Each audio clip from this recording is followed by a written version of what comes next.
season, and the only thing I could do was just run to release stress and pain. So I can feel his pain when he said it's the hardest thing and he was in tears. So that's the thing I'm most excited about. Yeah, I'm excited. I'm excited to watch it too. Nick, you know, I feel like we're talking about, hey, should he start week 1? Should he not start? We were in some scary territory a few years ago when he got hurt. So I feel like, well, 1 year ago when he got hurt, I feel like we're in a good spot with him now, and I'm just looking forward to seeing the story come to fruition. Oh, it's unbelievable that people thought, okay, he'll still probably go in the top 10, but whoever drafts him knows he's not going to play at all his rookie season. It's going to be a redshirt year, and he might start week 1. I haven't seen this yet, but I hope that the audience that's able to watch it is able to see Tua off the field. I got to hang out, spend a little bit of time with him and his family at the Super Bowl. He is such a shockingly down-to-earth young man, and he has such amazing parents. His dad is one of the most unique people I've ever met, and so I think you'll get a little bit of a window into that as well, which you're not going to see on the football field this year. So I think it's going to be outstanding, and I think America's going to really, really be rooting for him once they get to know him outside of the football player a little bit more after this, Jenna.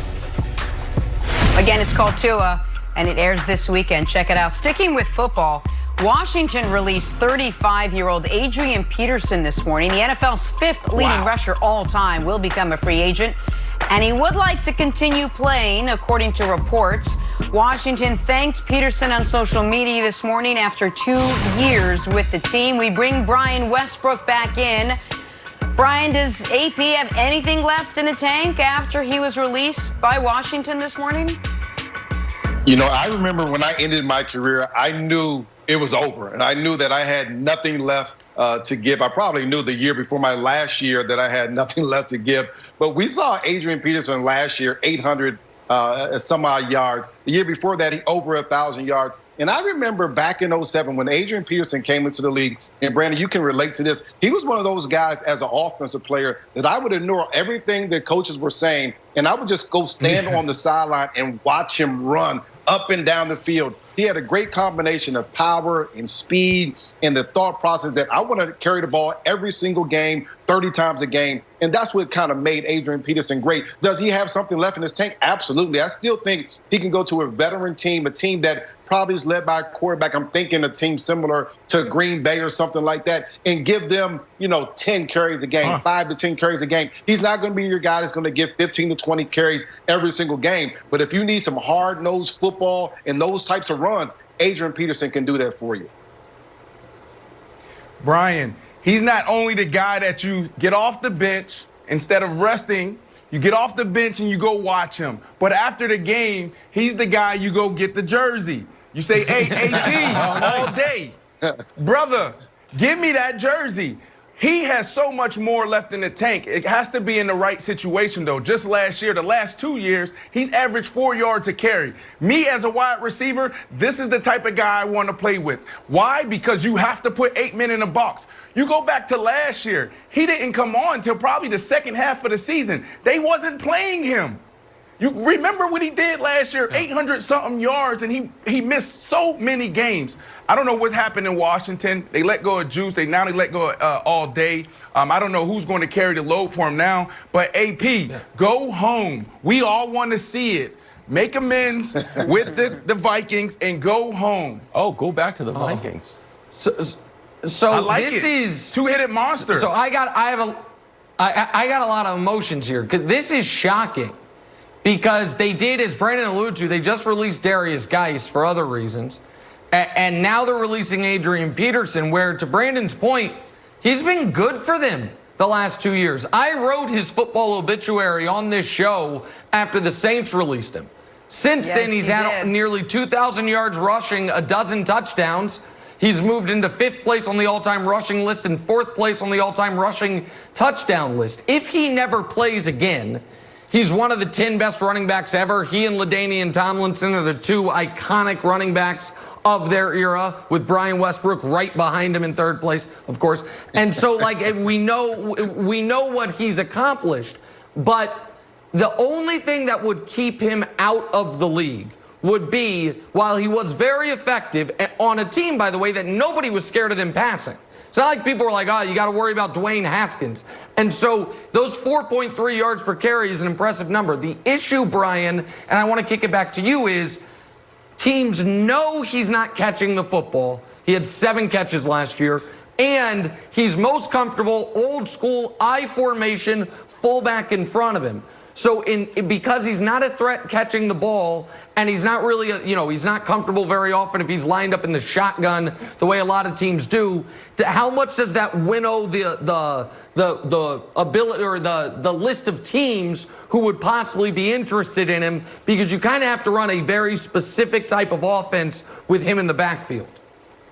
Yeah, you do, but he's also a guy that can adapt. He's also a guy that can change. Maybe he can get into the one-back set. We've seen him do so many different things. He knows and he understands every single offense, but he's not going to be the guy that's going to be on 3rd down and long. He's not going to be the guy that's going to be catching the ball out of the backfield. That's just not his skill set. That's not something that he does. So that is going to narrow the amount of teams that he's going to be able to sign with. But there are teams that need a guy that can go get you that 3rd and 1, that can get you that 2nd and short. When you're in the goal line, you need a power back, a guy that can break a long run. There are teams that need guys like Adrian Peterson. So there's no doubt in my mind that there will be some teams that at least take a look at him. And here's what you know you're going to get. You're going to get a veteran that's going to do things the right way. You're going to get a guy that's always in shape. And he's not going to complain whether he touches the ball 5 times or 15 times. He's going to be able to go out there and get it done. And so I think he'll be an asset to any team that's looking for a veteran running back.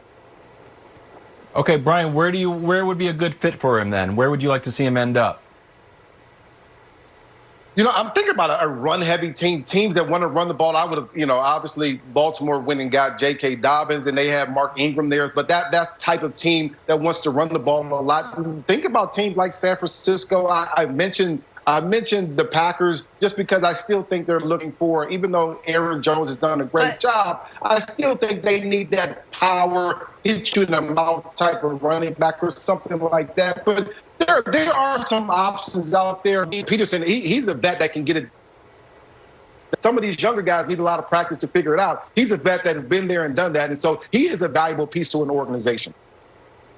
But Brandon, do you bring him in to play, or do you bring him also in to mentor at this point? No, we need you to come in and play. We don't care about mentoring. Come in and play right now. I love the team that you picked, San Francisco. I love it because they run the keeper game and they run the stretch zone. San Francisco, Kyle Shanahan, great fit right here. Seattle Seahawks, B.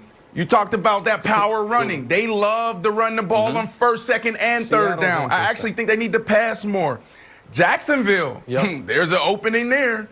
And then Pittsburgh Steelers. Brandon, this one is the most intriguing one. What about you? Brandon, you mentioned Jacksonville, which does lead me to think, if he was released 72 hours ago, do you think the Bucs would have rather had him or Fournette?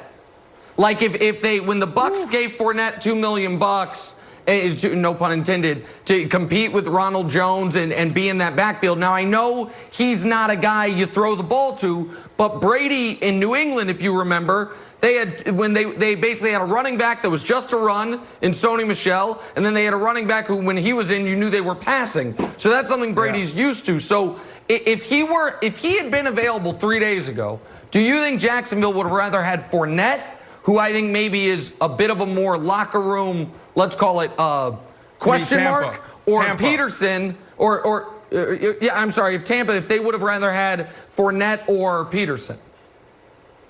For Fournette, I mean, because it's the upside is larger, right? Like, this is a guy that can come in, and I said it yesterday. And Brian, what I said was, this is a guy that could possibly go for 1,200, 1,500 yards in the right situation. I like him fitting in the Tampa Bay locker room. And then also, if he hits, you can sign this guy to an extension. So I like Fournette for the Bucs in this situation.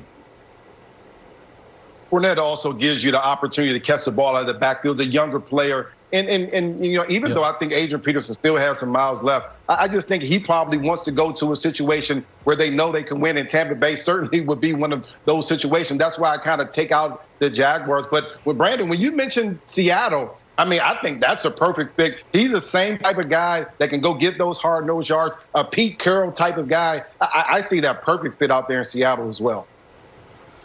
Right. Well, the only reason I don't like Seattle is because I agree with Brandon entirely. I want Seattle to cut all their running backs. Let Russ cook. Let Russ throw the ball. Like, the last thing Pete Carroll needs is more of a reason to hand the ball off and keep the ball out of Russell Wilson's hands. But I want to bring up one other team. Now, I'm going to say on the front end, I don't think it's a fit. But when Fournette came available, a lot of my Kansas City folks said, hey, Clyde Edwards-Helaire's a rookie. Damian Williams is gone. Like, do you need a short yardage back?